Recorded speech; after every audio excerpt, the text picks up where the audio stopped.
हाँ भैया माइक दे दो।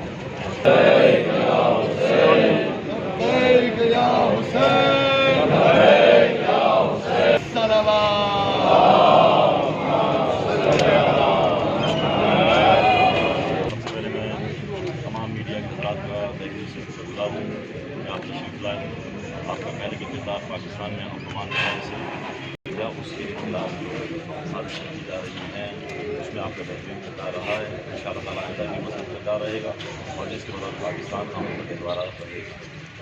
मैं अर्ज़ करूँ कि पाकिस्तान एक इस्लामी जमहूरी मुल्क है कि जिसमें तमाम मुसलमान आपस में मिलजुल कर रहते हैं। इस पाकिस्तान बनाने में तमाम मकाते फ़िक्र का अपना अपना किरदार और अपना अपना हिस्सा शामिल है। इसका कितना है, इसका कितना बहस नहीं है, लेकिन ये तमाम हजरात ने मिलकर मुसलमान मिलकर पाकिस्तान के वजूद को अपने खून से बख्शा है और उसके बाद इस ममलिकत पाकिस्तान में अमन व अमान के लिए भी बड़ा किरदार दिया है। मैं ख़ास तौर पर उलमाए तशय्यो, उलमाए तसन्नुन, मुख्तलिफ मकाते फ़िक्र के बुनियादी किरदार उनका इस अंदाज़ में रहा है कि जब भी इस ममलिकत के अंदर तफरक़ाबाज़ी की लहर पैदा की गई, इंतशार की बात की गई, तो संजीदा उलमा ने आकर उस तफरक़े को रोका, अपना किरदार अदा किया, जिसमें से मैं कायद मिल्लत जाफरिया अल्लामा सैयद साजिद नक़वी की उस हकीमाना क़यादत और बाबसीरत क़यादत को सलाम पेश करता हूँ कि जब पाकिस्तान के गली कूचे खून से रंगीन हो रहे थे, पढ़े लिखे जवान शहीद किए जा रहे थे, अफराद शहीद किए जा रहे थे, डॉक्टर्स शहीद किए जा रहे थे, तो वहाँ पर अल्लामा सैयद साजिद नक़वी ने अपना बुनियादी किरदार अदा करके एक तंजीम वजूद में दी, MMA मुत्तहिदा मजलिस अमल, जिसमें पाकिस्तान की सबसे बड़ी 5 जमातें जो है वो शामिल थी और सब ने संजीदगी का मुजाहरा किया, जिसके बदौलत उस खून खराबे का कोई ना कोई सद्देबाब हो सका। लेकिन वक्तन फ़वक्तन दुश्मन पाकिस्तान अपनी साजिशों में लगा रहा और मुख्तलिफ अंदाज से आपस में लड़ाने की कोशिश करता रहा। उसके बाद सिलसिला आगे बढ़ा और मिली यकजहती कौंसल, जिसमें तकरीबन 28 जमातें 29 जमातें जो है मौजूद हैं, जिस तमाम मकाते फ़िक्र की नुमाइंदगी मौजूद है, सब मिलकर एक प्लेटफॉर्म पर आपस में इत्तेफाक के साथ, इत्तेहाद के साथ, इश्तिराक के साथ मामला को आगे बढ़ाते रही और अभी बढ़ा रही हैं।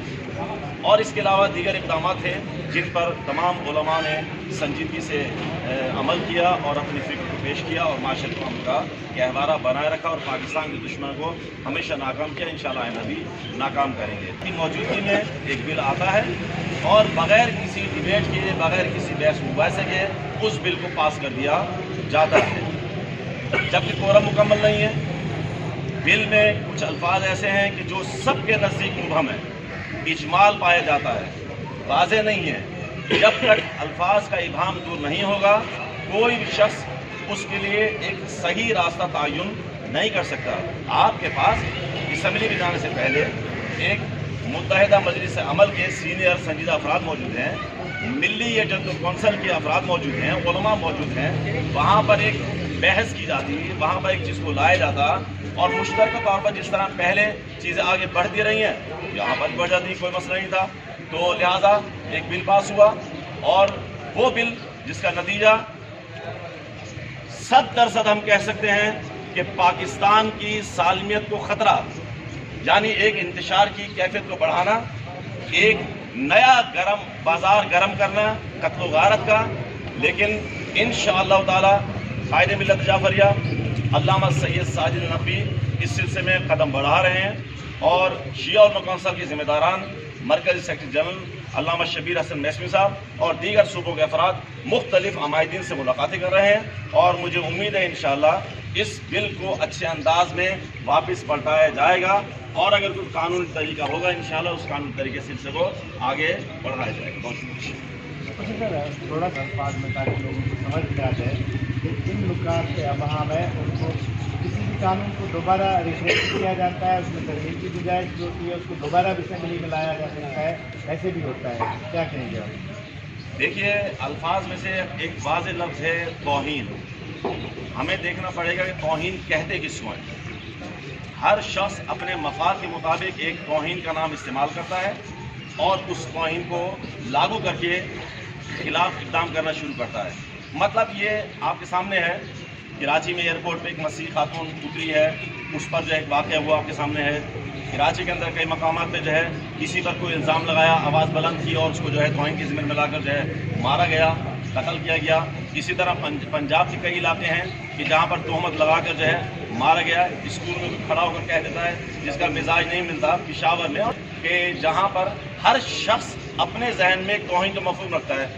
ممکن ہے وہ اس کو انتہائی تقدس کی نگاہ سے دیکھتا ہو، وہ اس تقدس کی نگاہ سے ایک تعریف کرتا تھا توہین کی، جبکہ در حقیقت توہین نہیں ہوتی۔ لہذا سب سے پہلا مسئلہ ہے اس توہین کی تعریف ہو کہ توہین کیسے کہتے کس کو ہیں، وہ شخصیات کون سی ہیں جن کی شخصیات کی توہین پر، کیونکہ اب تو دیکھیں میں پنجاب کا ریکارڈ میرے پاس موجود ہے، یزید پر اگر لعنت کی جائے تو توہین صحابہ کا FIR کرتی ہے۔ اگر عید غدیر پر امیر المومنین الیوم اکملت لکم دینکم قرآن کریم کی آیت ہے کہ غدیر کے میدان میں پیغمبر اسلام نے یہ اعلان کیا تھا، اگر اس پر جو ہے مبارکباد پیش کی جائے تو توہین کے زمرے میں FIR کر جاتی ہے۔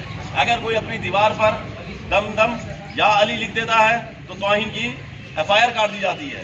یعنی مجھے معلوم نہیں ہوتا ہے کہ اس توہین سے مراد کیا ہے۔ اگر اس طرح ہر شخص اپنی مراد لیتا رہ گیا تو پورے معاشرے میں ہر جو مرض لازم آئے گا اور افراتفری کا ماحول پیدا ہوگا، جس سے امنیت جو ہے ختم ہوگی۔ یقیناً دشمن اس طاق میں ہے کہ پاکستان کا ہم جو ہے برباد کرے۔